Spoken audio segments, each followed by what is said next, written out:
नमस्कार दोस्तों, स्वागत है आपका हरीश एकेडमी में। मैं हूं हरीश और आज मैं आपको अगले मेनू के बारे में बताऊंगा। यानी इंसर्ट तक मैंने कंप्लीट कर दिया था पिछले वीडियो में और अब मैं बताने वाला हूं फॉर्मेट मेनू और टूल मेनू। तो फॉर्मेट मेनू और टूल मेनू के बारे में आज मैं डिस्कस करूंगा। सबसे पहले हम चलते हैं फॉर्मेट मेनू। तो आइए शुरू करते हैं। पहले फॉर्मेट मेनू। फॉर्मेट मेनू में पहला ऑप्शन है फॉन्ट। तो इस ऑप्शन का उपयोग किसी भी टेक्स्ट को उसका फॉन्ट, उसकी साइज, उसका कलर और विभिन्न प्रकार के ऑप्शन परफॉर्म करने के लिए किया जाता है। एक बात यहाँ पर क्लियर कर दूँ कि फॉर्मेट मेनू पर जितने भी ऑप्शन होंगे उन सब का उपयोग फॉर्मेटिंग से संबंधित किया जाए। जिस प्रकार से इंसर्ट करने के लिए था, उसी प्रकार से फॉर्मेट मेनू में जितने भी ऑप्शन होंगे उन सब का उपयोग किसी भी टेक्स्ट को या मैटर को फॉर्मेट करने से संबंधित होगा। तो फॉर्मेट मेनू का उपयोग किसी भी टेक्स्ट या मैटर को फॉर्मेट करने के लिए किया जाता है। सबसे पहला है फॉन्ट। इस पर क्लिक करेंगे तो ये बॉक्स आएगा और यहाँ से आप पहले टेक्स्ट लिख लूँ, जैसे ये बॉक्स, और इसको मैंने सेलेक्ट कर लिया और फॉर्मेट पे जाऊँगा और फॉन्ट पर जाऊँगा और यहाँ से मैं ये क्या है कि फॉन्ट चेंज कर सकता हूँ। यहाँ पर आपको दिखता भी जा रहा है एग्जाम्पल के तौर पर। तो यहाँ से आप कोई भी टेक्स्ट ले लें, स्टाइल ले लें। जैसे आप मान लीजिए कौन सा फॉन्ट लेना चाहते हैं, यहाँ से फॉन्ट सेलेक्ट कर लें। यहाँ से रेगुलर, इटैलिक, बोल्ड, यानी आप बोल्ड करना चाहते हैं, इटैलिक करना चाहते हैं तो यहाँ से वो ले लें। और किसी में अंडरलाइन भी आ जाएगा, ये इसमें बोल्ड इटैलिक, बोल्ड और रेगुलर। ओके, ये कर सकते हैं आप यहाँ से। इसके बाद अंडरलाइन करना है तो यहाँ होगा शायद, हाँ, ये यहाँ से आप अंडरलाइन कर सकते हैं। और किस प्रकार की अंडरलाइन करना है, ये अंडरलाइन का कलर किस प्रकार से करना है, अंडरलाइन का कलर कर सकते हैं। और उसकी साइज चेंज करना है तो ये साइज चेंज कर सकते हैं। और इसके बाद यहाँ से फ़ॉन्ट, कौन सा मंगल फ़ॉन्ट, कृतिदो फ़ॉन्ट, वो फ़ॉन्ट आप यहाँ से ले सकते हैं। वही फ़ॉन्ट दोनों यहाँ से फ़ॉन्ट ले सकते हैं दोनों प्रकार से, ठीक है। इसके बाद यहाँ से मान लीजिए आपको उस पर लाइन देना है, सबस्क्रिप्ट, स्क्रिप्ट, सुपरस्क्रिप्ट, ये बहुत सारे ऑप्शन हैं। जब इसका उपयोग जनरली न्यूमेरिक अंकों में ज़्यादातर किया जाता है। ऑल कैप्स करना है तो ऑल कैप्स कर सकते हैं। ओके करेंगे तो ये सभी ऑल कैप्स हो जाएंगे। ऐसे बहुत सारे ऑप्शन हैं, आप यहाँ पे देख सकते हैं। और हिडन करना है तो हिडन भी हो सकते हैं, ऑल कैप्स, स्मॉल कैप्स और आउटलाइन ये। और इसके बाद इसमें क्या होता है, लाइन आ जाती है बीच में एक। तो ये बहुत सारे ऑप्शन हैं। इन सब का उपयोग करके फॉर्मेट को, अपने टेक्स्ट को फॉर्मेट कर सकते हैं, यानी सजा सकते हैं। ओके, यहाँ के बाद करेक्टर सेटिंग, स्पेसिंग है, करेक्टर स्पेसिंग है। और यहाँ से भी हम टेक्स्ट को कितना स्पेस देना है, दो टेक्स्ट के बीच में, लाइनों के बीच में, वो सेट कर सकते हैं। टेक्स्ट इफेक्ट, यहाँ से बहुत सारे इफेक्ट हैं, जैसे कि यहाँ पे दिख रहा है आपको। तो ये कुछ सिंपल सा टेक्स्ट इफेक्ट है। आज अगर आप इनको अप्लाई करना चाहते हैं तो ये अप्लाई कर सकते हैं। देखिए यहाँ आपको थोड़ा सा अजीब प्रकार से टेक्स्ट दिखेगी और ये लगेगा ये कहाँ से आ गया। तो ये बहुत ही इम्पोर्टेंट है कुछ। हालांकि इनका उपयोग ऑफिस वर्क में नहीं किया जाता, तो नहीं ये एग्जाम में कोई खास पूछा। ये पूछा जाए कि फॉन्ट ऑप्शन किस मेनू में है, तो आपको याद रखना है फॉर्मेट मेनू में। और यहाँ से सब स्क्रिप्ट कहाँ से कर सकते हैं, यानी सब स्क्रिप्ट और सुपर स्क्रिप्ट, यानी ये दो ऑप्शन हैं वो यहाँ से कर सकते हैं। जैसे A2 लिखना है तो A2 कहाँ से लिखेंगे, टेक्स्ट इफेक्ट को हटा दें। ओके, इसके बाद इसको मुझे A2 लिखना है तो A पर मैंने यहाँ पर बनाए कर्सर रखा। इसके बाद फॉर्मेट गया, फॉन्ट पर गया और यहाँ से मैंने क्या कर दिया, सुपर स्क्रिप्ट। तो या सब स्क्रिप्ट कर दूँ तो और ओके कर दूँ तो यहाँ पर कर्सर नीचे आ जाएगा तो A2। इस प्रकार से सब स्क्रिप्ट और ऊपर घात चढ़ानी है तो सुपर स्क्रिप्ट ये कर सकते हैं। ओके, इसके बाद है, इनको हटा दें, ये हो गया फॉन्ट। अब अगला ऑप्शन है पैराग्राफ। ये भी बहुत इंपॉर्टेंट ऑप्शन है। तो अभी तक हमने फॉन्ट समझा, अब आते हैं फॉर्मेट का अगला ऑप्शन है पैराग्राफ। इस ऑप्शन का उपयोग पैराग्राफ संबंधित ऑपरेशन करने के लिए या फॉर्मेटिंग करने के लिए इस ऑप्शन का उपयोग किया जाता है। इस पर क्लिक करेंगे, ये बॉक्स आता है। इसमें हमें जनरल वाले भाग से उसका अलाइनमेंट सेट करते हैं कि अलाइनमेंट सेंटर करना, जस्टिफाई करना, लेफ्ट राइट, ये सेट करते हैं। इसके बाद वहाँ के इंडेंटेशन सेट करते हैं कि लेफ्ट साइड से कितना इंडेंटेशन देना है, राइट साइड से कितना देना है, यानी ये जो गैप है वो कितना देना है वो कर सकते हैं। और इसके बाद यानी लाइन स्पेसिंग कितनी देनी है, 2 लाइन के बीच डबल कर दें, और इन सब सेटिंग के बाद जब ओके कर देंगे तो ये अप्लाई हो जाएगा। देखो तो ये लेफ्ट सेंटर और जस्टिफाई जस्टिफाई है, और ये लेफ्ट है। तो यहाँ से भी कर सकते हैं, वहाँ से भी कर सकते हैं। मैंने जैसे पहले बताया था कि फॉर्मेट से संबंधित जितने भी ऑप्शन रहेंगे वो इस फॉर्मेट मेनू में रहेंगे, तो वही सारे ऑप्शन यहाँ से भी है और वहाँ से भी है। और जो वहाँ से मैंने पैराग्राफ इस पर लाइन स्पेसिंग दी थी, डबल की दी थी, सिंगल की कर दूँ तो यहाँ से। तो ये सब चीज़ें पैराग्राफ से संबंधित जितने भी सेटिंग है वो पैराग्राफ ऑप्शन में रहेंगी, तो यहाँ से वो चीज़ कर सकते हैं। ओके, अगला है बुलेट एंड नंबर। तो इस ऑप्शन का उपयोग अपने टेक्स्ट की प्रत्येक लाइन को बुलेट एंड नंबर से फॉर्मेट करने के लिए किया जाता है। यानी ये जो हमारा टेक्स्ट है इसकी प्रत्येक लाइन में यदि हम कोई बुलेट का मतलब होता है कि स्टाइल, कोई भी स्टाइल, ये वाली स्टाइल, ये वाली स्टाइल, ये वाली स्टाइल, तो इनको इंसर्ट करा देंगे तो प्रत्येक लाइन पे ये बुलेट्स आ जाएंगे। और नंबर का मतलब होता है कोई भी नंबर देना, नंबर कहलाएगा। जैसे कि ये नंबर पर गए, यहाँ से 1 2 3 या ABCD या रोमन वाली कोई भी नंबर देना है वो नंबर से आ जाएंगे। तो ये 2 ऑप्शन है। बुलेट एंड नंबर देने के लिए फॉर्मेट में बुलेट एंड नंबरिंग ऑप्शन का उपयोग किया जाता है, जो कि प्रत्येक लाइन पर ऑटोमेटिक ही आती है। जैसे 4 8 5 ऑटोमेटिक इंटर करूँगा, ऑटोमेटिक आता जाएंगे। तो यदि हमें कोई भी लिस्ट बना रहे हो तो बुलेट एंड नंबर का उपयोग अपने टेक्स्ट में हम कर सकते हैं। ओके, तो इस प्रकार से फॉर्मेट मेनू का एक अगला ऑप्शन कंप्लीट हुआ। अब हम चलते हैं बॉर्डर एंड शेडिंग। ये भी इम्पोर्टेंट ऑप्शन है, और इस ऑप्शन का उपयोग अपने पेज को बॉर्डर एंड शेडिंग से फॉर्मेट करने के लिए किया जाता है। यानी अपने पूरे पेज में या टेक्स्ट पर और बॉर्डर अप्लाई करने के लिए और शेडिंग देने के लिए किया जाता है। फॉर्मेट पे जाएंगे, सिलेक्ट कर लेंगे, फॉर्मेट पे जाएंगे, बॉर्डर एंड शेडिंग का ऑप्शन पर क्लिक करेंगे तो ये बॉक्स आएगा। यहाँ पर हम क्या करना चाहते हैं, सपोज दैट हमने टेक्स्ट पर ये लाइन चाहते हैं, तो ये बॉर्डर कहाँ की है, टेक्स्ट की। तो टेक्स्ट पर कोई भी बॉर्डर अप्लाई कर सकते हैं, ये वाली बॉर्डर, और ओके करेंगे तो ये देखो टेक्स्ट पर वो बॉर्डर बॉक्स के रूप में आ गई। ठीक है, तो टेक्स्ट पर बॉर्डर देना है तो नॉर्मल बॉर्डर वाले टेक्स्ट से दे देंगे, और यदि हमें पूरे पेज पर देना है तो पेज बॉर्डर से दे देंगे। और यहाँ से लाइन, यहाँ पर बहुत सारे आर्ट आते थे, वो इंस्टॉल करने पड़ेंगे, शायद में भी बहुत मज़ेदार आर्ट रहते हैं, तो वो यहाँ से इंस्टॉल कर सकते हैं।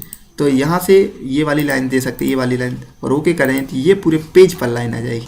कभी कभी हमें जब प्रोजेक्ट वर्क बनाना होता है और लाइन को अप्लाई करना होता है तो हम पेज लाइन पर या बॉर्डर, पेज की बॉर्डर पर बॉर्डर अप्लाई कर सकते हैं। ओके, और यहाँ से उसका शैडो दे सकते हैं। तो जिस प्रकार से ये हल्का सा शैडो दिख रहा था तो ये शैडो भी दे सकते हैं, यहाँ पर दिख रहा है हल्का शैडो, और अप्लाई कर देंगे तो उसी प्रकार से शैडो शो हो जाएगा। तो ये 2 इम्पॉर्टेंट ऑप्शन है कि पेज पर बॉर्डर और टेक्स्ट पर बॉर्डर अप्लाई करने के लिए बॉर्डर एंड शेडिंग ऑप्शन का उपयोग किया जाता है। नन कर देंगे तो हट जाएगी, यहाँ पर नन कर देंगे और ओके कर देंगे तो हट जाएगी। इसके बाद है फॉर्मेट हो गया, पेज एंड बॉर्डर हो गया, और अगला ऑप्शन है कॉलम। ये भी बहुत इंपॉर्टेंट ऑप्शन है। जब हम अपने इस ऑप्शन का उपयोग किसी भी पेज को 2 या 2 से अधिक कॉलम में डिवाइड करने के लिए इस ऑप्शन का उपयोग किया जाता है। जैसे आप कभी अखबार पढ़ते हैं तो अखबार में आपने देखा होगा कि अखबार आपका कई कॉलम में डिवाइड रहता है, तो उस कॉलम को डिवाइड करने के लिए इस ऑप्शन का उपयोग किया जाता है। इस पर क्लिक करेंगे और ये कितने नंबर 3 पे कॉलम में डिवाइड करना है, 2 पे डिवाइड करना है, या एक साइड कम एक साइड ज़्यादा, इस साइड ज़्यादा इस साइड कम, तो ये करने के लिए इस ऑप्शन का उपयोग किया है। यहाँ हम नंबर ऑफ कॉलम भी दे सकते हैं, या 10 करना है, 15 करना है, बहुत बड़ा पेज है, A3 है तो वो कर सकते हैं आप। ओके, उसकी विड्थ कितनी रखनी है तो वो भी आप सेट कर सकते हैं यहाँ से, या फिर आप अभी जब मैं इसको ओके करूँगा तो ये रूलर लाइन बन जाएंगी, रूलर लाइन पे इसको भी आप यहाँ से छोटा बड़ा कर सकते हैं। ओके, ये तो ये अपना टेक्स्ट है वो 2 या 2 से अधिक कॉलम में डिवाइड हो जाएगा। जैसे कि यहाँ आप देख रहे हैं ये, तो ये अभी मैटर कम था, ये मैंने और मैटर बढ़ा दिया तो 3 कॉलम में ही डिवाइड हो गया। तो इस प्रकार से ये कॉलम है, आपको समझ में आ गया होगा। और इसको हटाना है तो वही कंट्रोल A यानी सिलेक्ट ऑल, और फॉर्मेट पे कॉलम पे गए और यहाँ में कर दिए 1 और ओके, तो ये 1 पे आ गया। ओके, तो अगला ऑप्शन है मेरा टैब। टैब्स क्या होते हैं पहले मैं आपको ये बता दूँ। टैब्स अपने कीबोर्ड में लेफ्ट साइड पे एक टैब लिखा होता है, वो टैब और ये टैब दोनों सेम ही है। यानी इस ऑप्शन का उपयोग टैब की पोजीशन सेट करने के लिए किया जाता है। उसी टैब की जो कीबोर्ड में लेफ्ट साइड में आपको टैब बटन दिखती है, उसका जो पोजीशन है उसको सेट करने के लिए इस ऑप्शन का उपयोग किया जाता है। और इस ऑप्शन का जनरली अपने प्रैक्टिकली वर्क में तब किया जाता है जब हम एक ऐसी टेबल बनाना चाहते हैं जिसमें टेबल तो बने लेकिन उसकी लाइन शो ना हो, तो इस ऑप्शन का उपयोग किया जाता है। जैसे कि इस पर क्लिक करूँ तो ये बॉक्स आएगा, तो ये कह रहा है कि टैब की पहली पोजीशन आप कहाँ शो कराना चाहते हैं, तो मैंने कर दिया 0 पे। ओके, और इसके बाद यहाँ पर 0 लिखने के बाद और मैं इसको सेट कर दी। अगली पोजीशन आप कहाँ सेट कराना चाहते हैं 1.5 और इसको सेट कर दिया। अगली पोजीशन कहाँ सेट कराना चाहते हैं टैब की, ध्यान रखना है टैब की, तो 2.5 और ओके सेट और ओके कर दिया। तो ये देखो आपके टैब बन गए, एक यहाँ पर, एक यहाँ पर, एक यहाँ पर। तो जब आप यहाँ पर लिखेंगे और टैब बटन को दबाएंगे तो आप कहाँ पहुँच जाएगा 1.5 पर, अब कहाँ पहुँचेगा 3 पर, अब कहाँ पहुँचेगा, अब नहीं पहुँचेगा, कहीं इंटर करेंगे यहाँ, फिर टैब दबाएंगे, अब कर्सर वहीं पहुँचेगा जहाँ हमने टैब दिया है। तो इससे आप एक ऐसी टेबल बना सकते हैं जहाँ पर इसको ऐसे ड्रैग एंड ड्रॉप करके भी हम इसको रख सकते हैं। तो ये ड्रैग एंड ड्रॉप करके भी आप इसको रख सकते हैं। तो इस प्रकार से ये टैब सेट करने के लिए, यानी टैब की पोजीशन सेट करने के लिए इस ऑप्शन का उपयोग किया जाता है। जैसे कि मान लीजिए एक टेबल बनानी है, नाम और टैब दबाएंगे और यहाँ मोबाइल नंबर, तो इस ऑप्शन का उपयोग जनरल टेबल टाइप से कुछ डिजाइन करने के, कुछ बनाने के लिए किया जाता है। इससे क्या होता है कि जैसे हम, हो सकता है अगली बार हम अगर नॉर्मल बगैर टैब की करें तो हो सकता है इतना सारा स्पेस हम थोड़ा यहाँ से लिखें, तो टेबल की एक अच्छा जो स्टाइल है, जो अच्छी तरह से टेबल बननी चाहिए, वो नहीं बनेगी। और यदि हमने टैब पोजीशन सेट कर दी है तो हमारा कर्सर वहीं से पहुँचेगा, इसलिए हमारा जो टेबल बनेगी वो एकदम शानदार, एकदम मस्त दिखेगी। ओके, तो इस प्रकार से ये ऑप्शन भी कंप्लीट हुआ। अगला ऑप्शन है हमारा चेंज कीज।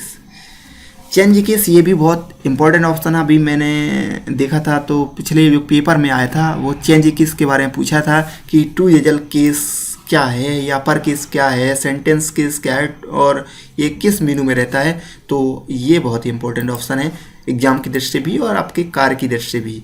तो इस ऑप्शन का उपयोग काय के लिए किया जाता है, अपने टेक्स्ट को sentence case, lower case, upper case और टाइटल केस और टू एजल केस में परिवर्तन करने के लिए किया जाता है। मान लीजिए मेरे पास एक टेक्स्ट लिखा है मेरे पास ये कोई भी टेक्स्ट लिखा है, मैं सिंपल है टेक्स्ट लिख दूँ।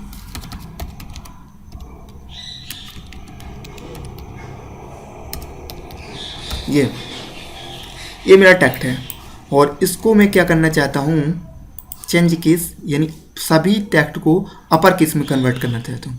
तो ये ओके, तो ये सारे जो अक्षर है वो कैपिटल लेटर में कन्वर्ट हो जाएंगे।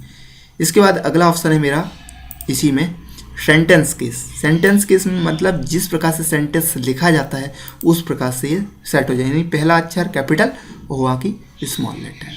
तो ये सेंटेंस केस रहा। और अगला क्या है, लोअर केस, सभी स्मॉल में आ जाएंगे। टाइटल में पहला टाइटल रहेगा, बाकी से भी स्मॉल रहेंगे, मतलब पहले वर्ड का पहला जो अक्षर है वो टाइटल रहेगा। जैसे कि T capital, I capital, A capital, B capital, यानी प्रत्येक वर्ड का पहला अक्षर कैपिटल रहेगा, तो ये कहलाता है टाइटल केस। तो ओके, इसके बाद है टू एजल केस, यानी पहला शब्द स्मॉल बाकी सब कैपिटल। ये बकवास है, इसको कभी अप्लाई नहीं किया जाता, लेकिन अगर ये पूछा किस मेनू में रहता है तो फॉरवर्ड मेनू के चेंज केस में टू एजल केस भी होता है। तो कितने प्रकार के केस होते हैं, जनरली यहाँ पर 5 प्रकार के केस है। एक sentence case, lower case, upper case, title case और टू एजल केस। टू एजल केस ये इस प्रकार के इनको चेंज कर सकते हैं। ओके, अगला ऑप्शन है हमारा थीम। और भी तो नहीं है, हाँ, चेंज केस के बाद बैकग्राउंड, इसका पूरे जो फाइल है उसका बैकग्राउंड आप चेंज कर सकते हैं। तो ये किसी भी बैकग्राउंड के कलर को यहाँ पे अप्लाई कर सकते हैं, आप कोई भी कलर है उसको अप्लाई कर सकते हैं। ओके, तो ये भी एक अच्छा ऑप्शन है। और इसके बाद है थीम। तो उसी प्रकार से, जिस प्रकार से बैकग्राउंड, उसी प्रकार से किसी भी थीम को अपने फाइल में अप्लाई करने के लिए इस ऑप्शन का उपयोग किया जाता है। ये थीम को अप्लाई कर सकते हैं अपने बैकग्राउंड के रूप में फॉरवर्ड मेनू में। और इसके बाद इसका और कोई इम्पोर्टेंट ऑप्शन नहीं है इसमें, थीम के बाद बाकी सब ऑटो फॉर्मेटिंग ही है। तो ये कोई खास नहीं है, ये पढ़ ही चुके हैं हम, टेक्स्ट बॉक्स पहले ही पढ़ चुके थे। तो ये फॉर्मेटिंग इंसर्ट में हम पढ़ ही चुके हैं, वर्ड आर्ट, तो ये कोई इंपॉर्टेंट नहीं है। तो इस प्रकार से इंसर्ट और फॉरवर्ड मेनू आपके कंप्लीट हुए।